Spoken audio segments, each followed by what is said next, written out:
Hello friends, வணக்கம் நண்பர்களே. எல்லாரும் என்ன செய்கிறீங்க? சாப்பிட்டுட்டீங்களா? இன்றைக்கு எங்கிட்ட மத்தியான சமையல் சாப்பாடெல்லாம் தயாராகிட்டு என்னென்னு பார்த்துடலாமா? வாங்க ஒன்றுண்டா பார்க்கலாமா? அடிச்சு புட்டிச்சு ஒரு வழியாக சமைச்சிடுறது எப்படி என்றாலும் சரியா. இது பார்த்தீங்கன்னு சொன்னால் சோறு முன்னுக்கே இருக்கிறது. பார்த்தீங்கன்னு சொன்னால் சம்பாரிசி சோறு, வளமையாக வடிக்கிற சம்பாரிசி சோறு தான் படிச்சிருக்கிறேன். அதுக்கு பிறகு பார்த்தீங்கன்னு சொன்னால் காலையில் வாங்கின சீலா மீனில் சூப்பராக குழம்பு வச்சாச்சு.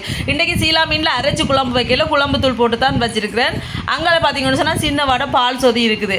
இது பாருங்க, பழைய சாப்பாடு கொஞ்சம் சோறு கொஞ்சம் நேற்று மிச்சமாயிட்டு ஃப்ரெண்ட்ஸ். அதை நான் தண்ணி ஊற்றி வச்சிருந்தேனா, அதை இன்றைக்கு எடுத்துக்கிட்டு நான் சாப்பிட்றதுக்கு சூப்பர் டேஸ்ட்டாக இருக்கும். இப்படி தண்ணி ஊற்றி வச்சுட்டு குழம்போட சாப்பிட்டு பாருங்க, வேறு லெவலாக தான் இருக்கும். பொரிச்ச மீனையும் எடுத்து சாப்பிட நல்ல டேஸ்ட்டாக இருக்கும். நான் எப்போவுமே பார்த்தீங்கன்னு சொன்னால் பழைய சாப்பிடுவேன். இரவு மீதமாகிற சாப்பாடு எதுவுமே கொட்ட மாட்டேன். மிச்சமாகிற சாப்பாடு அப்படியே வச்சு அடுத்த நாள் சாப்பிடக்கூடிய சாப்பாடுகளை கண்டிப்பாக நாங்கள் சாப்பிடுவோம். அங்கே புடலங்காய் பால் கறி, எங்களை சீலா மீன் பொரிச்சிருக்கேன். இவ்வளோ தான்.